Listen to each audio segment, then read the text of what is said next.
विज्ञान में एक टर्म आता है एम्पेरिकल, एक्सपेरिमेंटल। मैंने अपने साथ भी कुछ एक्सपेरिमेंट किए। युवा इंटेलेक्चुअल हैं, आज के समय में काफ़ी अच्छे स्तर की पढ़ाई कर रहे हैं, तो इतना एक्सपेरिमेंटल जो साइंस है वो अपने आप पे लागू कर सकते हैं कि वो हर चीज़ का हम ये भी तो डाल के देखते हैं ना कि किस रिएजेंट का रिएक्शन किस केमिकल पे कितना पड़ेगा, वो मात्रा भी तो हम नाप के ही डालते हैं। हमें पता है कि कौन सा रिएजेंट है, उसका किस मात्रा तक में वो कंबशन हो जाएगा, हम वहाँ रुक जाते हैं क्योंकि हमें वो एक्सपेरिमेंट करना है। तो अपने आप के साथ भी ये सेम फंडा जो हम बाहर पढ़ रहे हैं वो क्यों नहीं अपनाते। ऐसी कुछ घटनाएं घटती हैं जीवन में जब आदमी को चिंतन करना पड़ता है कि आखिर क्यों मैं अपने आप को ठीक से समझ नहीं पा रहा, आखिर क्यों ऐसा है कि ये परेशानियां आती हैं, आखिर क्यों इससे आगे का कोई क्या मार्ग नहीं। नमस्कार दोस्तों, मैं हूं हिमांशु भट्ट। भारत के साधुओं के सीरीज में आज हमारे साथ हैं सुधानंद जी, जो कि एक ब्रह्मचारी हैं। लेकिन खासियत ये है कि इन्होंने बीटेक किया। बीटेक के बाद भारत के विभिन्न राज्यों में, विभिन्न शहरों में और विभिन्न कंपनियों में जॉब की। लेकिन उसके बाद इन्होंने ब्रह्मचारी बनने का, साधना का मार्ग चुना और इन वस्त्रों को धारण करके सनातन के मार्ग पर अब ये चल रहे हैं। आज हम इनके जीवन को जानेंगे कि क्यों इन्होंने लाखों रुपए की पढ़ाई पर जो खर्च किया था, उस बीटेक को छोड़कर, उस नौकरियों को छोड़कर लाखों रुपए की, इन्होंने ये मार्ग चुना है। तो आपको सबसे पहले मेरा प्रणाम। जैसा कि मैंने कहा कि आपने बीटेक किया, तो आजकल का यूथ उस चकाचौंध वाली दुनिया में जाना चाहता है जहाँ धन दौलत बेशुमार मात्रा में, लेकिन आपने पढ़ाई की, लाखों रुपए खर्च किए और फिर सब कुछ छोड़ दिया। क्या कारण है आपका सब कुछ छोड़कर इस मार्ग पर आने का? देखिए, सबसे पहले तो इस मार्ग पर आने से पहले इस मार्ग को समझना आवश्यक है जी। अगर हम बात करें कि हमारे शास्त्रों में जीवन यापन के लिए क्या मार्ग दिया गया है, तो उसमें 4 आश्रमों का वर्णन आता है जी। जिसमें सबसे पहले ब्रह्मचर्य पूर्वक वास करने का 25 वर्षों तक, उसके अगले 25 वर्षों में गृहस्थ आश्रम को धारण करने का, उसके अगले 25 वर्षों में वानप्रस्थ होकर और फिर संन्यास का विधान बताया गया है। लेकिन अगर हम धर्म की बात करें तो उसके बाद जो सबसे महत्वपूर्ण बात जो हमारे शास्त्रों में लिखी गई है वो यह कि जिस क्षण वैराग्य हो जाए उस क्षण संसार को त्याग देना चाहिए। जी। आपने जैसे कहा कि शिक्षा पर लाखों रुपए खर्च करते हैं, पढ़ाई पर अन्य व्यवस्थाओं पर, सुख सुविधाओं पर लाखों रुपए खर्च होते हैं। माँ बाप और सभी का जीवन का बहुत बड़ा अंश उसमें लगता है। पर इसमें जो महत्वपूर्ण बात समझने की है वह यह है कि संसार का जो ओवरऑल पर्पस है वो केवल इतना है, और वो तभी तक है जब तक आपको ये समझ आ जाए कि संसार नहीं है। जी। तो जब आप इस बात को समझ जाते हैं गहराई से, आप बाहरी क्रियाकलाप कुछ भी करते रहें, आप अनेक अपने चारों तरफ आडंबर खड़ा कर लें, आप अपने आप को व्यस्त करने के अनेक संसाधन ढूंढ लें, आप अनेक पदों पर चले जाएं, आप कई डिग्रियां हासिल कर लें, आप कई रिश्ते बना लें, आप बहुत ऊंचे मुकाम हासिल कर लें, पर उसके बाद जो अंततः प्रश्न रहता है कि आखिर यह कौन है जो ये सारे आडंबर खड़े कर रहा है। जी।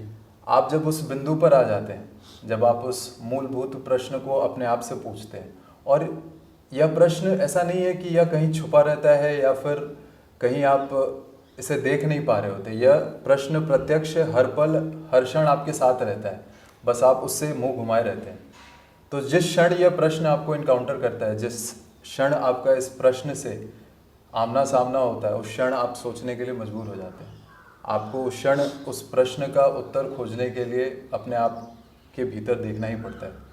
तो संसार का जो आपके सामने जितना भी आडंबर है वह एक बाहरी दुनिया है जो चलते रहती है। जी।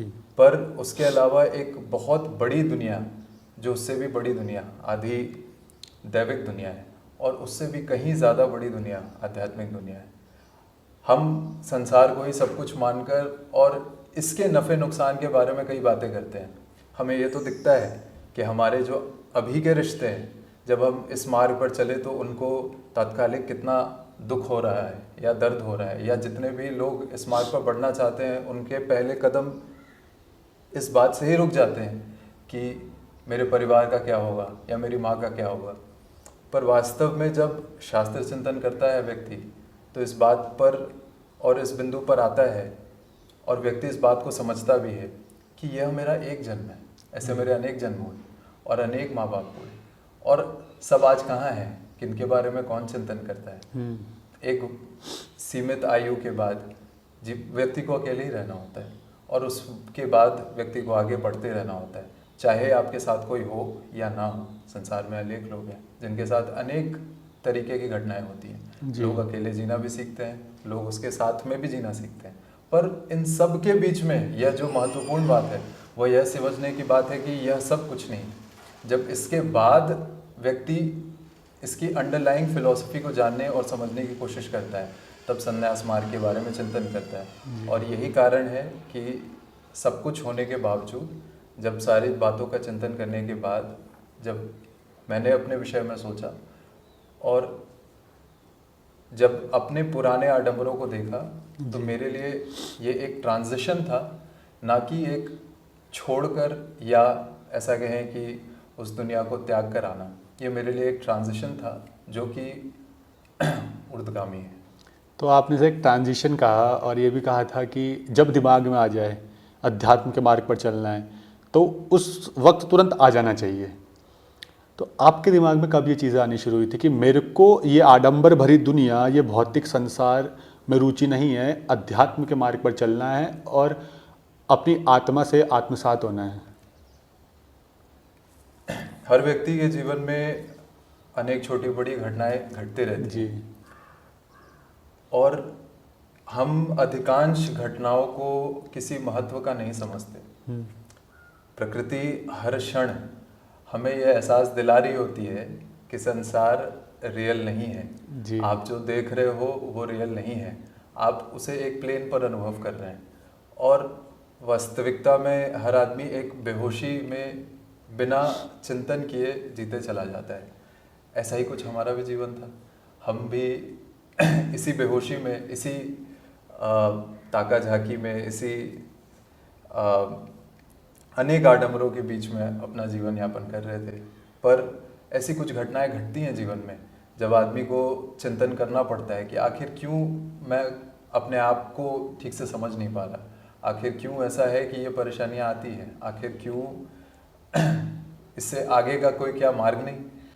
जब ये प्रश्न, मूलभूत प्रश्न आदमी अपने आप से पूछता है, तो अपने आप जब आप उत्तर ढूंढेंगे तो कहीं ना कहीं, क्योंकि ये प्रश्न मूलभूत है और हर आदमी के जीवन में कभी ना कभी ये प्रश्न आते ही हैं, तो जब ये प्रश्न आते हैं तो हिंदू धर्म एक ऐसा धर्म है जिसमें अनेक ऋषि मुनि साधु संतों ने इन प्रश्नों के बहुत गूढ़ उत्तर दिए हैं, और आदमी अपने शास्त्रीय चिंतन की तरफ बढ़ता है। जब इसकी तरफ आप बढ़ते हैं तो स्वतः आपके मन में जो संशय है, वो संशय धीरे धीरे कर दूर होने लगते हैं। तब आपके मन में जब वो एक शांति आती है, तब आप समझते हैं कि नहीं, ये मार्ग एक ऐसा मार्ग है जिस पर पढ़ने पर ही मेरे अंदर जो भी कमी है वो दूर हो सकती है। बाहरी अपनी वृत्तियों में रहते हुए वो कमियां कभी दूर नहीं होगी। मैं इसे इस तरीके से देखता हूँ क्योंकि मैं विज्ञान का छात्र रहा हूँ। विज्ञान में एक टर्म आता है एम्पेरिकल, एक्सपेरिमेंटल। मैंने अपने साथ भी कुछ एक्सपेरिमेंट किए, और इसमें यह एक्सपेरिमेंट है कि आप अपने जीवन का कुछ क्षण अपनी सारी वृत्तियों को उत्श्रृंखल कर बिताएं, अपनी सारी वृत्तियों को बाहर कर दें, अनेक तरीके के चीज़ों में खुद को लिप्त करें, अनेक जो बाहरी आडंबर है कुछ समय के लिए एक्सपेरिमेंटली आप करके देखें, और अपनी मनोदशा को आप स्वयं अनुभव कर लें।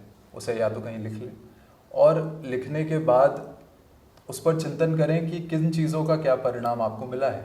आपने जो भी फैसले लिए उसका क्या परिणाम आप पर हुआ है। और दूसरा एक फेज ऐसा हो जिसमें आप अपनी समस्त वृत्तियों को अपने अंदर समाहित करके रहें, जिसमें आप बाहरी आडंबर से खुद को थोड़ा विलग करके रहें। जब आप एक शांत वातावरण में केवल आत्मिक चिंतन में अपना समय व्यतीत करें, जब आप इन दोनों पक्षों को अपने सामने रखकर एक तार्किक बुद्धि से अपने आप देखेंगे, तो यह मार्ग उतना ही नेचुरल है जितना आप आज के विज्ञान को समझते हैं। आज के विज्ञान को सब कुछ हमने मान लिया है और हम अध्यात्म को समझते हैं कि वो कुछ और दुनिया है। हम साइंस एंड स्पिरिचुअलिटी कहते हैं। वास्तव में जो आज का विज्ञान है वो एक छोटा सा अंश मात्र है अध्यात्म का।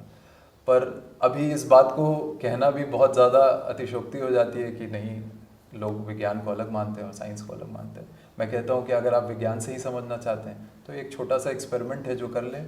मैंने ऐसे अनेक अपने साथ प्रयोग किए जिसने मेरे चिंतन को बहुत ज़्यादा स्पष्ट किया। तो संन्यास मार्ग में आने के लिए जो दो महत्वपूर्ण बातें मुझे अपने साथ लगी वो यह था कि एक चिंतन और दूसरा दैवीय प्रेरणा। कहते हैं ना कि हर, जैसे आप जॉब कर रहे थे या उस मैटेरियलिस्टिक दुनिया में थे, तो वहाँ की कुछ ऐसी वृत्तियाँ होती हैं, कुछ हमारी दिनचर्याएँ होती है जो हमें नुकसान तो पहुँचाती है लेकिन हमें पता नहीं चलता। तो आपने शायद उनका चिंतन किया तो आपको पता चला कि वास्तविकता क्या है जीवन की, तो इस मार्ग पर आ गए। आपको अपने अंदर ऐसी कौन सी वृत्तियाँ लगी?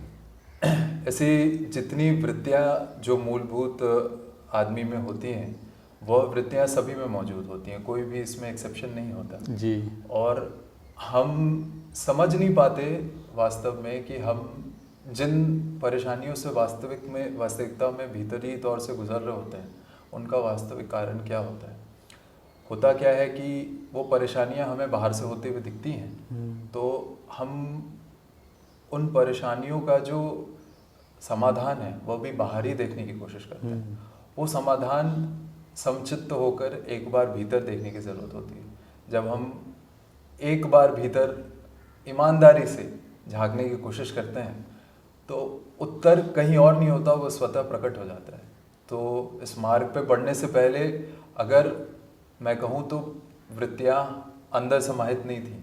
कई सारे जो, क्योंकि एक भौतिक दुनिया में जी रहा था इसलिए वृत्तियों को उस हिसाब से, आप उस दुनिया में काम करने के लिए भी उस हिसाब से रहना पड़ता है। पर जो चिंतन था कहीं ना कहीं लगता था कि ये चिंतन मेरे अंदर के मेरी भावनाओं से कहीं मेल नहीं खाता और उसकी तलाश जारी थी और समयानुसार प्रकृति ने मेरी इस मार्ग में आने में मदद की। तो आप भारत के युवा हैं और आपको पता है कि भारत का युवा किस ओर जा रहा है।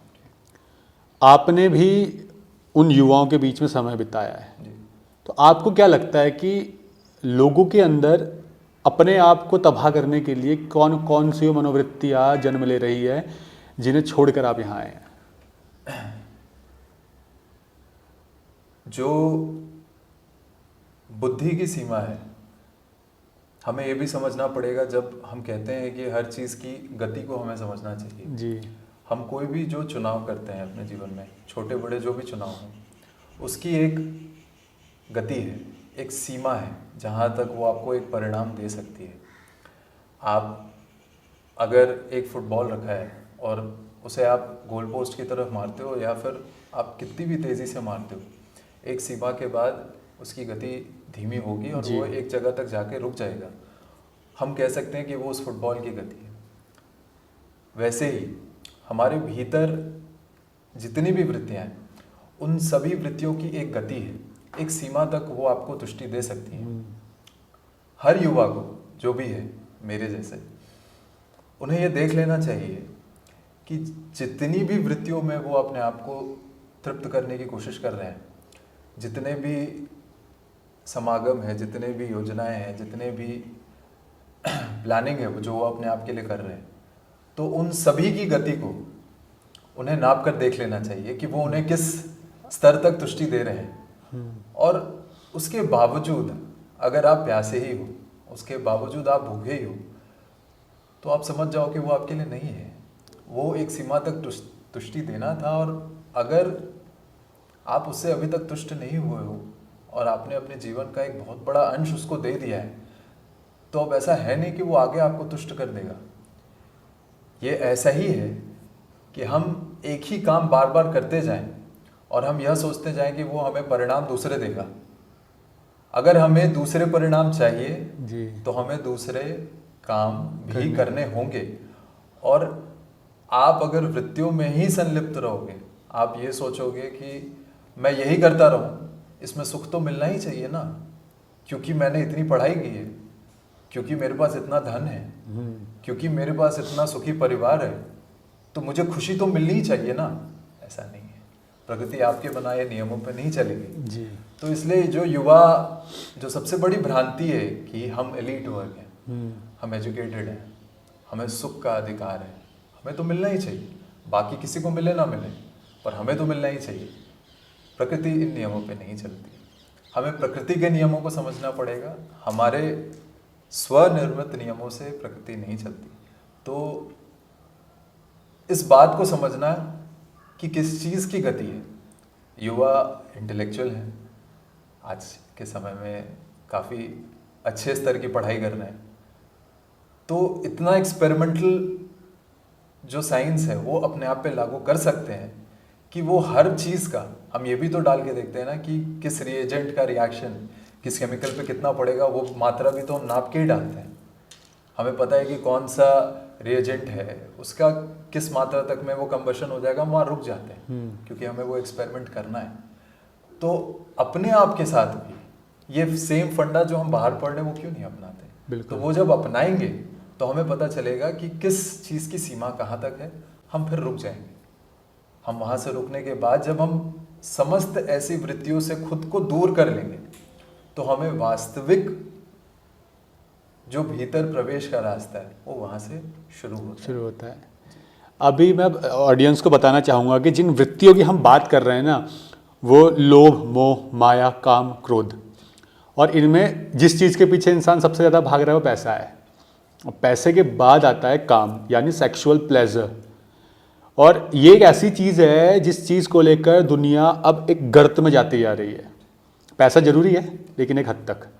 तो जिस समाज में आज हम कलयुग में जो देख रहे हैं कि सेक्सुअल प्लेजर को लोग ज़्यादा तवज्जो दे रहे हैं, हर रिलेशन में लोग भोग करना चाहते हैं, संभोग करना चाहते हैं, लेकिन उस उम्र में जहाँ सेक्सुअल प्लेजर लोगों को सबसे ज़्यादा अट्रैक्ट करता है, उस उम्र में आप ब्रह्मचारी बने। तो क्यों ब्रह्मचारी बनना जरूरी है?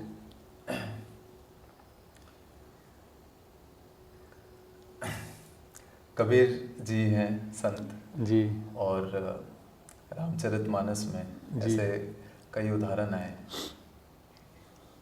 जहाँ पर तुलसीदास जी कह रहे हैं कि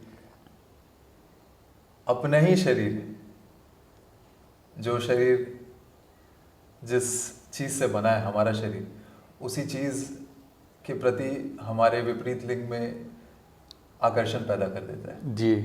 और उस आकर्षण पर जब हम अपने आप को तुष्ट करने के लिए आगे बढ़ते हैं और उस तुष्टि में उस क्षण भी वो ज्ञान रहता है कि वो तुष्टि कभी आएगी नहीं, हाँ। पर फिर भी आदमी पर बढ़ता है और फिर अनेकों आपके सामने उदाहरण है, लोगों ने उस जीवन को भी चुना है, आपके सामने अनेक उदाहरण है कि उसकी गति कहाँ तक है। तो उस गति को भी समझना आवश्यक है।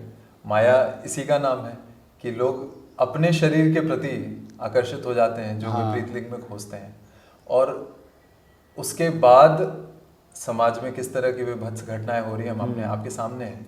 जबकि वास्तविकता में जो भी एक प्रौढ़ व्यक्ति है, जो भी उस प्रौढ़ता को पा रहा होता है, जो भी अपने जीवन में ऊंचा उठ रहा होता है, उसे पता चल जाता है कि इन कार्नल डिजायर्स जिसे हम कहते हैं, इसके तुष्टि की सीमा बहुत सीमित है, इसके आगे एक दुनिया और ज़रूर होगी। अगर क्योंकि इतने तक ही है तो फिर रहने का मतलब नहीं रह जाता। हाँ। तो उससे अपने आप को दूर करना बहुत आवश्यक है। क्यों आवश्यक है? क्योंकि हमारे धर्म ग्रंथों में इंद्रिय निग्रह की बात की गई है। जब तक आप अपनी वृत्तियों को बाहर रखेंगे, जब तक आप वो प्लेजर, डिजायर की फुलफिलमेंट आप बाहर की ओर रखेंगे, तब तक अध्यात्म प्रवेश ही नहीं कर सकता। बिल्कुल। तब तक वो उच्च चिंतन प्रवेश कर ही नहीं सकता।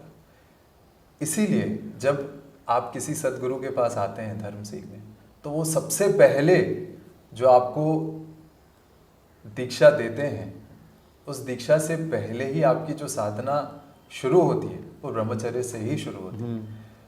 तो ब्रह्मचर्य वह रास्ता है जिससे आप अपनी वृत्तियों को समुचित कर अपने भीतर रख पाएंगे, क्योंकि हमारे ऋषि मुनियों ने सबने यह बात बहुत पहले लिख दी समझकर, बोध से, कि आप इसकी तुष्टि के लिए आगे बढ़े तो आप अपने आप को कभी तुष्ट कर नहीं पाएंगे, इनकी तुष्टि है ही नहीं।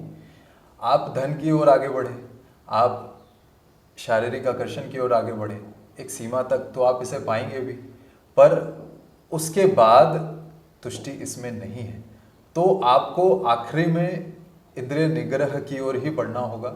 आपको अपनी समस्त वासनाओं को अपने भीतर ही समाना होगा, और तब एक रास्ता, एक मार्ग आपके सामने जरूर आएगा जिस समय आप इससे आगे बढ़ेंगे। एक ट्रांजिशन का फेज आएगा जी। हमें लगता है कि इनकी फुलफिलमेंट आवश्यकता है, वास्तविकता में यह बहुत बड़ा मिथ है।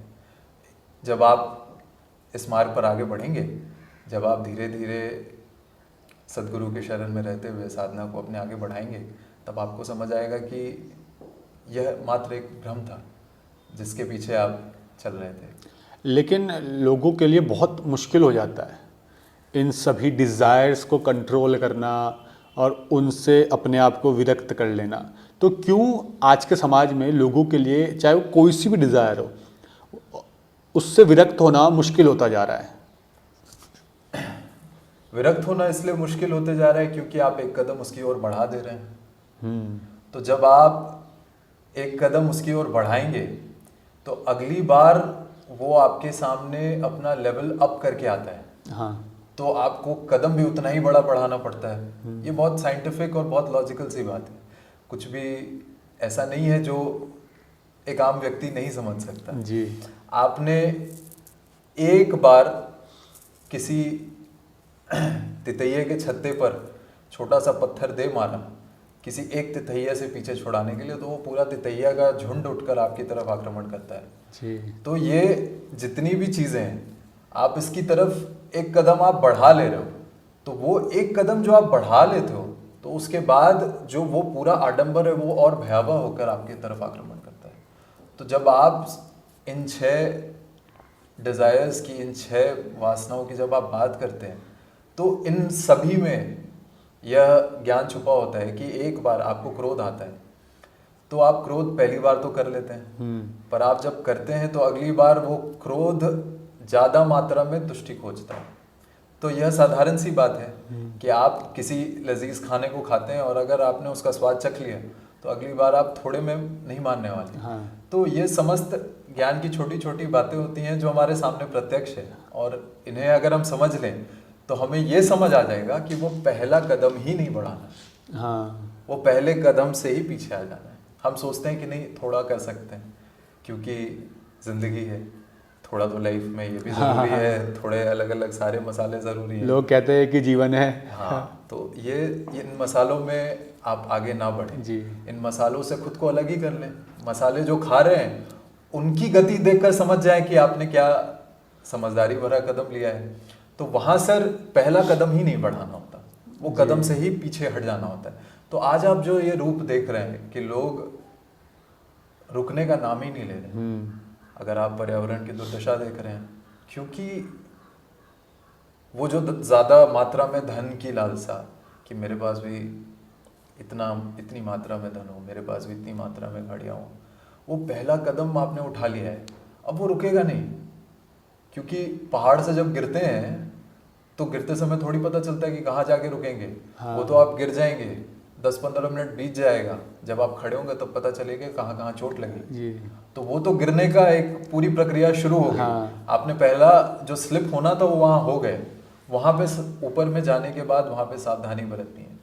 तो आप समस्त जितनी भी वासनाएं हैं उन्हें आप पहले कदम पे रोक दें तो फिर वो अपने भयावह विकराल रूप में आपको परेशान नहीं करेंगी। बिल्कुल। पर आप जब उसे घी दे देंगे, उसे आग दे देंगे, तो वो फिर आपके पूरे चिंतन को, पूरे मन को वही घेर लेंगी।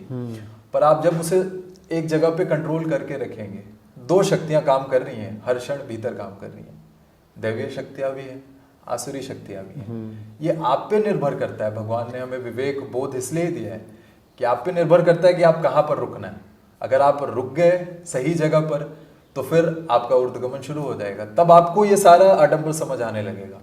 और जब आप उस दिशा में बढ़ गए तब जो ये प्रश्न आते हैं कि आपने क्यों छोड़ दिया, आप क्यों इस मार्ग पे बढ़ गए, तब वो आते हैं। पर आपने अगर समुचित कर लिया खुद को, अपने आप को संभाल लिया, तो ये एक ट्रांजिशन है जो सबके लिए बहुत नेचुरल है।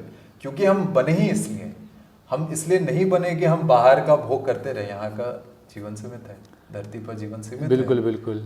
तो आप अगर उसकी तरफ बढ़ने लगे तो फिर आप समझेंगे ही नहीं कि आप क्यों आए। हाँ, पर आपने एक बार समाहित कर लिया और फिर दूसरों की गति को देखकर आपने अपना इंटेलिजेंस इस्तेमाल किया और आप रुक गए, तो फिर आपको सब समझ आएगा कि अरे ये तो आपने एक समझदारी का जी, काम किया। मतलब सामने खाई है, पास जाओगे तो फिसलोगे ही। और आप देखना चाह रहे हैं कि क्या है, तो जाइए देख लीजिए, कोई हाँ। बात नहीं। तो आपने कहा था कि आप एक ट्रांजिशन फेस है, ठीक है, तो आप उस मैटेरियलिस्टिक दुनिया को, जहाँ धन दौलत भी आप कमा रहे थे, जॉब कर रहे थे अच्छी खासी बीटेक के बाद, सब कुछ छोड़ के इधर आ गए। कैसा अनुभव रहा था आपका सबसे पहला जब आप ब्रह्मचारी बने, इस साधना के मार्ग पर बने, वो पहला अनुभव? जब मैं घर से निकला तब एक बहुत द्वंद्व में था कि क्या ईश्वर मुझे चुनेंगे। सबसे मूलभूत प्रश्न मेरा यही था। मैंने जीवन में अपनी वृत्तियों को श्रृंखल कर धन की तरफ और तमाम इत्यादि जो बाहरी वृत्तियां थी उसकी तरफ बढ़ चला था, नौकरी कर रहा था, अपना काम कर रहा था। तो क्या ईश्वर मुझे चुनेंगे अगर मैंने वो मार्ग चुन लिया? सबसे बड़ा प्रश्न जो मेरे सामने था वो ये था। मैं चाहता हूँ मैं इस तरफ बढ़ूँ, पर क्या भगवान मेरी मदद करेंगे? तो जब मैं निकला तो स्वतः एक प्रेरणा आई कि पहले भगवान से मिल तो लूँ। इतना समय बिता दिया पर कभी भगवान के साथ समय बिताया ही नहीं। हाँ, तो जब मैं निकला घर से तो मेरे मन में एक ही भावना थी कि एक बार भगवान से मिलूँ तो सही, वो क्या कहते हैं, वो क्या दिशा देते हैं। तो मेरे मन में जो पहली भावना आई वो यह थी कि मैं तीर्थाटन करूं। मैं भारत के अनेक तीर्थों पर गया जिनका शायद हमारे एजुकेशन सिस्टम में ऐसी एक क्लोज्ड मैं कहूँगा इन्वायरमेंट हो गया कि मुझे ठीक से कई सारों के नाम भी नहीं पता थे। अच्छा। जब मैं निकला और निकलते निकलते स्वतः एक जगह के बाद ईश्वर ने प्रेरणा दी, यहाँ जाओ, फिर दूसरी जगह जाओ, फिर सब जगह तीर्थाटन करते हुए ईश्वर के साथ मैं कहूँगा उनके शरण में मैंने बहुत समय बिताया। और जब मैं जाता था कुछ ध्यान साधना भी करता था, तो ध्यान साधना करते करते कई सारी बातें थी जो मुझे अपने बारे में समझ आने लगी, कुछ प्रेरणा, कुछ अनुभूति, और धीरे धीरे यह मार्ग मेरे सामने प्रकट होते गया। मैं ये बना नहीं रहा था अच्छा, कि इस तरीके से होना चाहिए या इस तरीके से होना चाहिए। स्वतः सब कुछ प्रकट होते गया, ईश्वर खुद मदद कर रहे थे।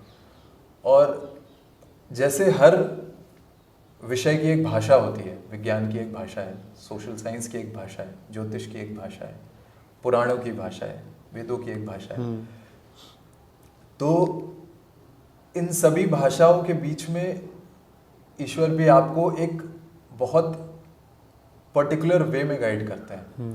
आप चाहेंगे कि वो इन्फॉर्मेशन आपके पास इस तरीके से आए, पर ईश्वर उस तरीके से आपको मदद नहीं करते हैं। ईश्वर जो सिग्नल देते हैं वो आपको खुद ही डिकोड करना पड़ेगा। बिल्कुल। ईश्वर दूसरे तरीके से मदद करते हैं। वो जब आप डिकोड करके उस पैटर्न को आप समझने लगते हैं, तब स्वतः आप देखते हैं कि कितनी जगह से आपकी मदद हो रही है, कितने तरीके से प्रकृति आपको स्वतः मदद कर रही है। तो जब मैं इधर बढ़ा तो मैंने देखा, जो सबसे बड़ी अनुभूति थी कि ईश्वर कितनी मदद करते हैं।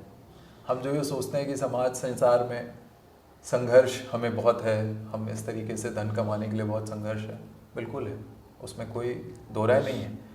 पर जब आप इस मार्ग पे बढ़ेंगे तो संघर्ष उधर भी है और संघर्ष इधर भी है, पर इस मार्ग में क्योंकि यह ईश्वरीय मार्ग है, ईश्वर स्वतः आपकी मदद करते हैं, ईश्वर स्वतः आपके लिए रास्ता बनाते हैं।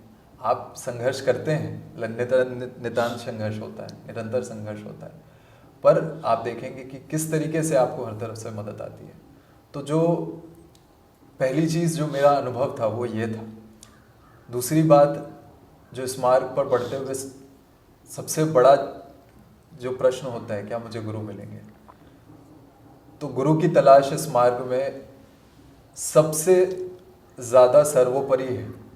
बिना गुरु के साधना शुरू नहीं होती। क्यों गुरु इतने ज़रूरी क्यों हैं? क्योंकि जैसे कई लोगों से बात की जाती है, लोग गुरु की ना तलाश करते हैं और कहते हैं कि आप गुरु ढूंढो, आपको गुरु मिल जाएंगे। तो वास्तव में गुरु मिलते कैसे? क्या गुरु को ढूंढने से गुरु मिलते हैं? और गुरु की उपयोगिता क्यों है जीवन दर्शन में इतनी? गुरु की तलाश एक सीमा तक तो करनी पड़ती है जी। पर वास्तविकता में आपके मन में भावना कैसी है वह निर्धारित करता है कि आपको सद्गुरु मिलेंगे कि नहीं। आपके मन में अगर सत्य चिंतन है, आपके मन में अगर इस मार्ग के लिए प्रेम है, आप इस मार्ग पर ईश्वर प्राप्ति के लिए बढ़ना चाहते हैं, तो प्रकृति स्वतः आपको सद्गुरु के शरण में ही लाके रखेगी। जब हम खुद से किसी साधना की ओर बढ़ते हैं, जैसा कि अनेक आजकल YouTube इत्यादि के माध्यम से सुनने में आता है कि अनेक साधक हैं जो स्वयं ही साधना शुरू करना चाहते हैं। वास्तविकता में आप किसी साधना को ठीक से समझने के लिए अपनी उसी बुद्धि का प्रयोग नहीं कर सकते जिस बुद्धि से आप संसार में थे। एक साधना को समझने के लिए ऐसे सद्गुरु की ही आवश्यकता है जिन्होंने अपना पूरा जीवन इसमें ही लगाया है। तब उन्हें पता है कि कैसे पहले आपकी शुद्धि जरूरी है, कैसे आपको पहले इस मार्ग पर आगे बढ़ाना है और कैसे उस साधना का सही आप अवलंबन कर पाएंगे, यह गुरु ही निश्चित कर सकता है। आप अपनी उस बुद्धि से, जिस बुद्धि से आप वृत्तियों में लिप्त थे, अब आपने सोचा कि नहीं अब मैं साधना में चला जाता हूँ, तो आप उसका उसी प्रकार से हरास कर देंगे जिस प्रकार आप अपनी वृत्तियों के कारण संसार में खुद का हरास कर रहे थे। तो इसीलिए इस मार्ग में अपने आप से बढ़ना खतरे से खाली नहीं है। तो इसलिए जो साधक इस मार्ग पे बढ़ना चाहते हैं उनके लिए सद्गुरु की तलाश बहुत आवश्यक है। आप घर से चले, विभिन्न तीर्थ स्थलों का आपने दर्शन किया और आपको गुरु की भी तलाश थी। आपको लगा था गुरु मिलेंगे नहीं मिलेंगे, मुझे अपनाएंगे नहीं अपनाएंगे। तो आपको वास्तव में गुरु मिले कैसे और कौन मिले? जब मैंने कहा कि इस मार्ग पे बढ़ने के लिए जो दो प्रमुख चीज़ें थी, एक चिंतन और एक दैवीय प्रेरणा। अपने आप से ये प्रश्न कई बार पूछा मैंने, क्या मैं सच में इस मार्ग का अवलंबन कर रहा हूँ? मेरा उद्देश्य क्या है? और अपने आप को कई बार परखा और बहुत लंबे समय तक परखा। कहीं ऐसा तो नहीं कि अपने आप के साथ में एक द्वंद्व का खेल खेल रहा हूँ। मन में स्वाभाविक बातें आती हैं और अपने आप को कई बार परखने की कोशिश की। तो जब बढ़ा इस मार्ग पे और केवल ईश्वर के लिए बढ़ा, तो जैसे मैंने कहा कि ईश्वर ने स्वतः रास्ता बना कर दिया। मैं जिस जगह पर हूँ और जहाँ सद्गुरुदेव के चरणों में साधना कर रहा हूँ, उस जगह के बारे में मैं कुछ नहीं पहले से जानता था। और अनेक तीर्थों के बाद जब जिनके, जैसे मैंने कहा कि मैं नाम भी नहीं जानता था, पर मैं पूरे भारतवर्ष के अनेक कोनों में जो साधु संतों द्वारा तपस्थली को, जहाँ तीर्थ हमारे हैं, तो जब मैं वहाँ गया तो वहाँ के बाद स्वतः रास्ता मिलने लगा। और मैं इसे दैवीय प्रेरणा ही कहूँगा और दैवीय कृपा, गुरुदेव की कृपा से ही कहूँगा कि मैं कहीं ना कहीं यहाँ पर एक एक्सीडेंट मात्र से या अचानक ही आया और आते ही मेरे मन में जो कई महीनों का या कह ले कई वर्षों का जो संशय था, उसे आते ही यहाँ पर शांति मिली। और मैं कहूँगा वो क्षणिक था जिसमें यह निश्चय हो गया कि मैं अपने सद्गुरुदेव के चरणों में मैंने समर्पण किया। तो आप गुरु जी के पास आए, गुरु जी से दीक्षा ली, पहले के जीवन में, मतलब पहले तो मैटेरियलिस्टिक दुनिया में थे, गुरु की तलाश में भटक रहे थे और अलग अलग तीर्थ स्थलों के दर्शन कर रहे थे। किस तरह से आपके जीवन में सन्यासी ही कहूँगा एक प्रकार का, क्योंकि ब्रह्मचारी आप बन गए हैं, साधना के मार्ग पर हैं, तो कैसे इस मार्ग पर आने के बाद आपका जीवन पूरी तरह बदल गया और आपको क्या लगता है पहले के सुधानंद जी में और आज के सुधानंद जी में क्या परिवर्तन है? हम सब चिंतन के एक स्तर पे जी रहे होते हैं। हाँ, हमने अपनी दुनिया खड़ी की भी होती है, हम उसमें ही अपना नफा नुकसान नापते हैं, उसी के हिसाब से फैसले लेते हैं। ऐसे ही हम अपने आसपास जो लोग हैं उन सभी का एक चिंतन का स्तर होता है, और इन सभी चिंतन के स्तर को मना लें तो वही हमारी दुनिया हो जाती है जी। अगर हम दुनिया की डेफिनेशन को खोजें तो दुनिया एक बहुत रिलेटिव टर्म है, एक एब्सोल्यूट टर्म नहीं है। रिलेटिव टर्म इसलिए है क्योंकि कोई स्थायी परिभाषा नहीं है दुनिया की। आपके लिए एक मार्ग सरल हो सकता है, दूसरे व्यक्ति के लिए वो मार्ग कठिन हो सकता है। तो उस मार्ग की कोई स्थायी परिभाषा नहीं रही। नहीं। हर व्यक्ति की अपनी एक धारणा हो जाती है और वही आपकी दुनिया हो जाती है। पर इन सभी छोटी छोटी दुनिया जो सबने अपने इर्द गिर्द खड़ी की हुई है, उसके अंडरलाइंग एक दुनिया है जो इन सभी को गवर्न कर रही होती है। सदगुरुदेव के शरण में आने के बाद मैं कहूँगा कि इस अंडरलाइंग दुनिया का रास्ता मिला। वो जो चिंतन है जो इन सभी के beneath है, उसमें एक प्रवेश मिला, और उसमें प्रवेश स्वतः अपने आप में मन में एक शांति को लाता है। आप अनेक काम करते हुए, अपने कर्तव्य वहन को करते हुए आप एक शांत चित्त अवस्था में रहते हैं। जैसे प्लेन बादल के ऊपर उड़ता है, एक कांस्टेंट स्पीड से मूव करते रहता है, बादल नीचे ऊपर नीचे होते रहते हैं, तो आपके मन में भी एक स्थिरता आएगी, एक शांति आएगी जो साधना के लिए नितांत आवश्यक है।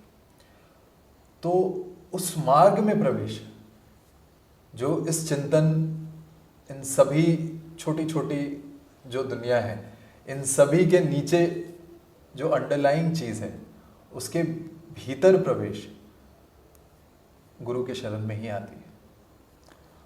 आप धन छोड़कर आए थे, धन दौलत, तो आपको ऐसा लगता है कि धन दौलत शायद इस संसार में कुछ अहमियत नहीं रखते हैं, लेकिन फिर भी आज भी भले आप ब्रह्मचारी बने, लेकिन कुछ ज़रूरतें हैं जिन्हें पूरा करने के लिए धन की ज़रूरत होती है। तो आपके हिसाब से इंसान के जीवन में धन की उपयोगिता कितनी होनी चाहिए? एक कहावत है, there is always enough for everyone's need but never enough for everyone's greed. आप अगर अपनी आवश्यकताओं को वास्तविकता में देखें तो बहुत थोड़ी होती है। बिल्कुल। हर व्यक्ति अगर इस बात पे चिंतन करे तो वो इस बिंदु पे आएगा कि ये जितने हमने खड़े कर रखे हैं अपने आसपास में कि हमें ये चाहिए, हम इस स्तर से नीचे नहीं आते, या हमें इतने की तो आवश्यकता है ही। मैं कहूँगा आप उन चीज़ों पर प्रश्न कीजिए। जब आप उन चीज़ों पर प्रश्न करते हैं तो जब आप उसका उत्तर पाते हैं तो आप स्वतः इस बात को समझते हैं कि आपकी आवश्यकता वास्तविकता में बहुत थोड़ी है। तो जब वो थोड़ी आवश्यकता होती है तो आपको यह भी समझ आता है कि जो अर्थ है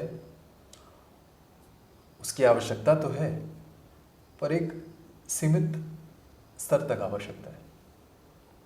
जब आप इस मार्ग पे बढ़ते हैं तो आप केवल यह नहीं देखते कि मेरे द्वारा सीधा काम क्या हो रहा है, यह कल्याण का मार्ग है। तो जब हम इस पे बढ़ते हैं तो सर्व कल्याण के लिए बढ़ते हैं। जब हम बढ़े, अपना कल्याण उसी में निहित होता है। तो जब हम बढ़े इस मार्ग पर तो स्वाभाविक है कि सन्यासी का जीवन व्यतीत करने में भी दिनचर्या के आवश्यकताओं की पूर्ति होनी आवश्यकता है, पर वो एक सीमित स्तर तक होता है। उस आडंबर की आवश्यकता नहीं होती जो हमारे जीवन में हमने अपना लिया है। जितना हम मान के चलते हैं कितनी हम आवश्यकता है और इतना हमें पूर्ति करना है।